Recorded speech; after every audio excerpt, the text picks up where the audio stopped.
Hello friends, मैं अनुराग चतुर्वेदी फिर अपने अगली वीडियो के साथ हाजिर हूँ। अब आज के वीडियो में आप लोगों को प्रेजेंट कंटीन्यूअस टेंस बताने जा रहा हूँ। अब देखेंगे आज कि प्रेजेंट कंटीन्यूअस टेंस का हम बात कैसे करते हैं। तो जब हम लोग वहाँ बताए थे प्रेजेंट कंटीन्यूअस टेंस, तो जो कंटीन्यूअस होता है मतलब रहा होता है, मतलब जारी होता है। तो प्रेजेंट कंटीन्यूअस टेंस मतलब प्रेजेंट माने है और जारी है, कोई चीज जारी है तो प्रेजेंट कंटीन्यूअस टेंस होगा, इस समय जारी है। प्रेजेंट टेंस की, प्रेजेंट कंटीन्यूअस टेंस की पहचान कैसे करेंगे? तो पहचान जो वाक्य के अंत में रहा है, रही है, रहे हैं आदि शब्द आता है। किसी भी वाक्य के अंत में रहा है, रही है, रहे हैं आदि शब्द आएगा तो प्रेजेंट कंटीन्यूअस टेंस कहलाएगा। अब इसमें जो सेंटेंस होते हैं तीन प्रकार के होते हैं। पहला होता है अफर्मेटिव, दूसरा होता है नेगेटिव, तीसरा होता है इंट्रोगेटिव। तो सबसे पहले जो कथन होते हैं, स्टेटमेंट्स होते हैं, जिसको अफर्मेटिव सेंटेंस कहते हैं, उसका ट्रांसलेशन कैसे किया जाता है? मतलब सिंपल सा वाक्य, जैसे वह जा रहा है, तुम खा रहे हो, जिस वाक्य में नहीं का प्रयोग नहीं होता है, ना तो प्रश्नवाचक शब्द का प्रयोग होता है, सिंपल सा वाक्य जैसे वह जा रहा है, तुम खाना खा रहे हो, वे घर जा रहे हैं, हम खा रहे हैं, इन सब का ट्रांसलेशन कैसे किया जाता है? तो इन सबको करने के लिए एक सूत्र होता है, वो सूत्र ये है, सब्जेक्ट मतलब कर्ता सबसे पहले लिखते हैं, फिर इज एमआर हेल्पिंग वर्ब लिखते हैं, मेन वर्ब की आईएनजी फॉर्म लिखते हैं, फिर ऑब्जेक्ट लिखते हैं, फिर एक्सेट्रा लिखते हैं। ही सी इट और एक वचनकर्ता के साथ इज का प्रयोग करते हैं। अब बात आती है किसके साथ इज, किसके साथ एम, किसके साथ आर का प्रयोग करेंगे। तो ही सी इट और एक वचनकर्ता के साथ इज का प्रयोग करेंगे, आई के साथ एम का प्रयोग करेंगे। एक ऐसी हेल्पिंग वर्ब जो केवल एक सब्जेक्ट के लिए बनी है वो है आई। आई के साथ केवल एम लगता है, मतलब एम सिर्फ आई के साथ लगता है और किसी के साथ एम नहीं लगता है। अन्य सभी कर्ता मतलब ही सी इट और एक वचनकर्ता और आई को छोड़ दें, इसके अलावा कुछ भी आएगा उसके साथ आर का प्रयोग करेंगे।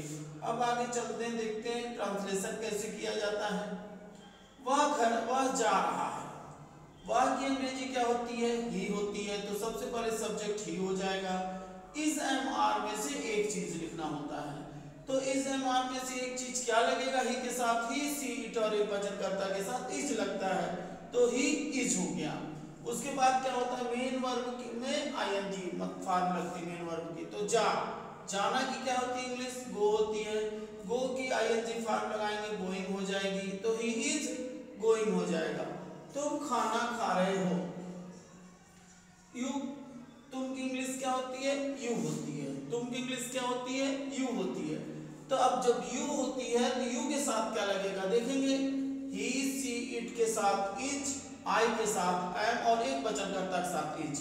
कहने का मतलब ही सी इट नहीं है, एक वचनकर्ता है, कोई एक नाम नहीं है, आई है नहीं है, यानी कि इन सबको जब छोड़ देंगे तो कुछ भी रहेगा, क्या लगाएंगे? आर।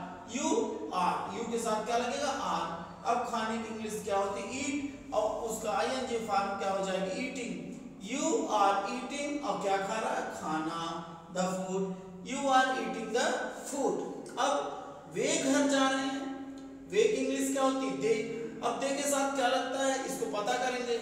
ही सी इट नहीं है, एक वचनकर्ता नहीं है, आई नहीं है, अन्य सभी कर्ताओं के साथ, यानी कि वो अन्य में आ जाएगा दे, तो दे अन्य क्या हो जाएगा? आर लगेगा अन्य के साथ, दे आर। जाने की इंग्लिश क्या होती है? गो।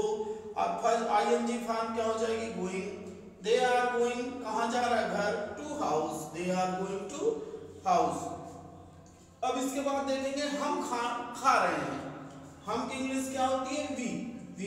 वी के साथ क्या लगेगा? ही सी इट नहीं है, एक वचनकर्ता नहीं है, आई नहीं है, यानी अन्य में है, तो वी के साथ क्या लगेगा? आर।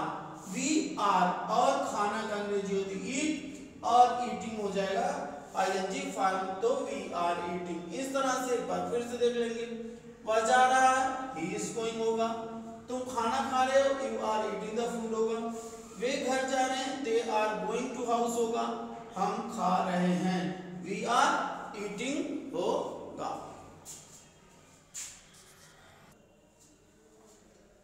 अब आगे नेगेटिव सेंटेंस देखेंगे। नेगेटिव सेंटेंस मतलब जब वाक्य में नहीं शब्द आ जाता है। जब वाक्य में नहीं शब्द आ जाता है तो उसका ट्रांसलेशन कैसे करेंगे, मतलब कुछ इस तरह का सेंटेंस बनता है, वह घर नहीं जा रहा है, मतलब अब जा रहा है तो है लेकिन नहीं भी आ रहा है, वह घर नहीं जा रहा है, तुम खाना नहीं खा रहे हो, राम गाना नहीं गा रहा है, राम और श्याम नहीं खेल रहे हैं। अगर इस तरह का सेंटेंस आ जाता है तब कैसे ट्रांसलेशन करेंगे? इसके लिए क्या करते हैं, सब कुछ अफर्मेटिव सेंटेंस की तरह रहता है, सिर्फ helping verb is am are के बाद नॉट लगा देते हैं। मतलब इसका जो सूत्र होता है वो होता है सब्जेक्ट होता है प्लस इज एम आर होता है, is am are helping verb के बाद नॉट लगाते हैं, फिर मेन वर्ब की आईएनजी फॉर्म लगाते हैं, फिर ऑब्जेक्ट और फिर एक्सेट्रा जो भी बचता है उसको लिखते हैं। अब किसके साथ इज लगाते हैं? पिछले भी सेंटेंस में पढ़ चुके हैं, ही सी इट के साथ इज, ही सी इट और एक वचन करता, ही सी और एक वचन करता, ही सी इट और एक वचन करता के साथ इज लगाते हैं, आई के साथ एम लगाते हैं, अन्य के साथ आर लगाते हैं।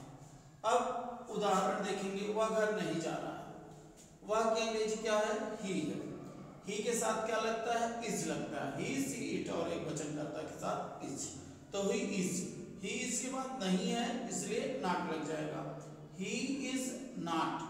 अब जाने की इंग्लिश गो होती है, ING form going, he is not going और कहाँ जा रहा? घर, to house, he is not going to house होगा।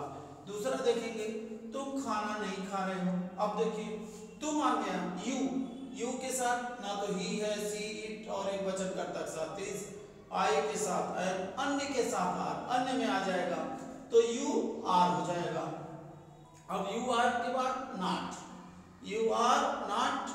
अब खाने की इंग्लिश क्या होती है? ईट, और खा रहे हो जाएगा ING form eating, you are not eating और द फूड, खाने की इंग्लिश फूड होती है, तो तुम खाना नहीं खा रहे हो, you are not eating the food हो जाएगा।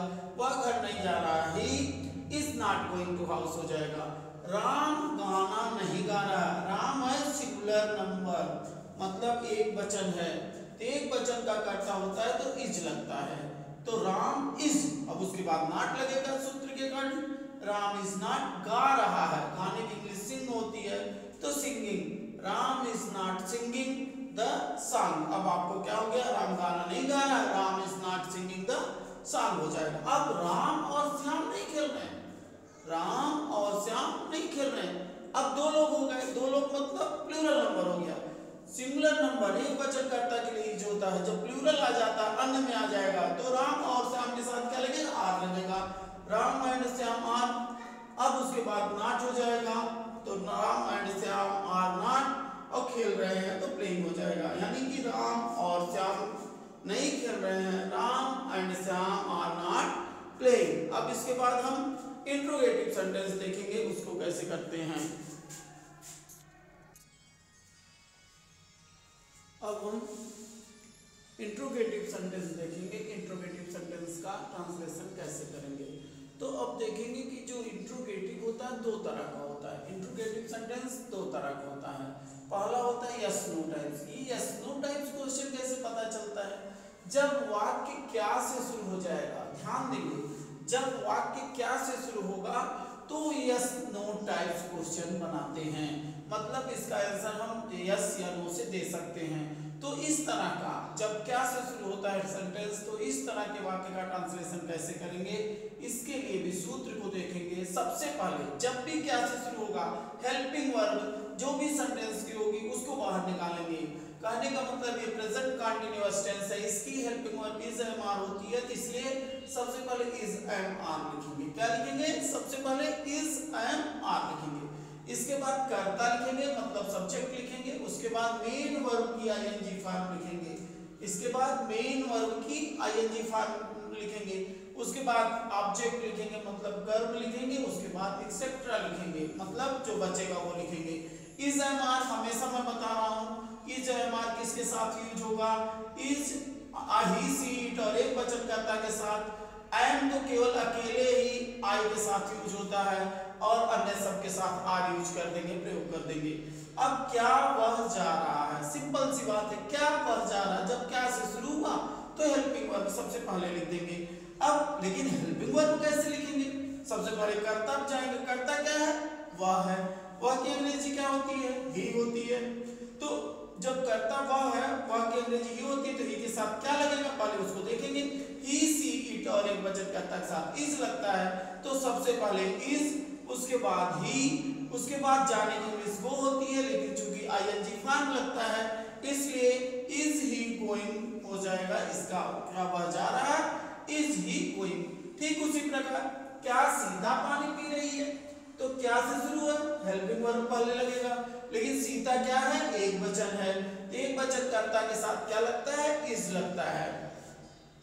अब is Sita drinking the water कैसे हो गया, इज सीता सीता है, पीने की इंग्लिश होती ड्रिंक और आईएनजी फॉर्म लगेगा तो इसलिए हो जाएगा drinking. Is Sita drinking of the water, is Sita drinking the water हो जाएगा। यदि वाक्य में नहीं भी, अब ये कभी कभी क्या होगा कि नहीं भी आ जाता वाक्य में, तो कैसे करेंगे, ध्यान देंगे, अगर वाक्य में नहीं भी आ जाएगा तो कैसे करेंगे, यदि वाक्य में नहीं भी आता है तो सिर्फ वैसे ही सब कुछ रहेगा, कर्ता के बाद नॉट लगा देते हैं, सिर्फ इतना याद रखना होता है। जैसे क्या वह जा रहा है, इज ही गोइंग हो जाएगा, लेकिन क्या वह नहीं जा रहा है तो कुछ नहीं करना है, सिंपल सा इज ही, लेकिन इज ही के बाद क्या लग जाएगा, नॉट लग जाएगा, ही इज नॉट गोइंग, क्या वह नहीं जा रहा है। ठीक, अगला देखेंगे, क्या वे नहीं खेल रहे हैं, तो क्या, तो क्या के लिए तो हेल्पिंग वर्ब इज एमआर में से कुछ बाहर निकालना, लेकिन कौन सी हेल्पिंग वर्ब पर लिखेंगे, इसके सब्जेक्ट पे जाएंगे, वे की इंग्लिश क्या होती है, दे होती है, दे मींस होता है वे, दे मींस वे होता है, जब दे मींस वे होता है तो दे के साथ इज लगेगा, आर लगेगा, एम लगेगा, तो ही सी इट और एक वचन, ना तो ही सी इट नहीं दे है, एक वचन करता भी नहीं है, ना तो इज है, अन्य के साथ आएगा, अन्य के साथ आर लगता है, तो आर सबसे पहले लिख देंगे, आर दे। अब उसके बाद कर्ता के बाद नॉट लगाते हैं, आर दे नॉट, और खेलने की अंग्रेजी प्ले होती है, उसमें आईएनजी फॉर्म लगाएंगे, आर दे नॉट प्लेइंग हो जाएगा। इस तरह से हमारा ट्रांसलेशन हो जाएगा, क्या वे नहीं खेल रहे हैं, आर दे नॉट प्लेइंग।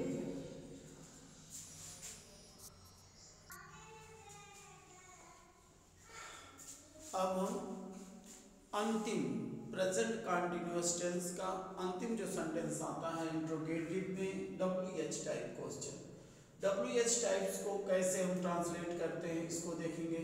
जब प्रश्नवाचक शब्द कैसे पता चलेगा WH टाइप है कि नहीं, तो इसमें जो सबसे मेन चीज ये होती है कि जो प्रश्नवाचक शब्द होता है, जो प्रश्नवाचक शब्द होता है वो वाक्य के बीच में आता है, जो प्रश्नवाचक शब्द होता है वो वाक्य के बीच में आता है। अगर प्रश्नवाचक शब्द वाक्य के बीच में आ जाए तो हम तुरंत समझ लेंगे कि WH टाइप क्वेश्चन बना रहा है।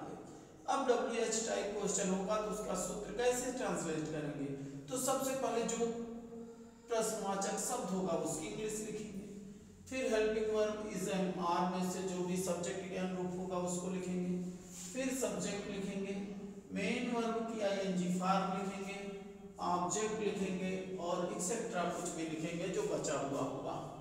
अब इस हमेशा मैं बता रहा हूँ, अब की बार भी बता रहा हूँ, इस इट और एक वचनकर्ता के साथ इज लगता है, किसके साथ, ही सी इट, और एक वचनकर्ता के साथ इज लगता है, आई के साथ एम लगता है, मतलब एम अकेले ऐसा है कि जो एक ही सब्जेक्ट आई के साथ लगता है और सभी के साथ आर लगता है, ए आर ई अन्य के साथ लगता है।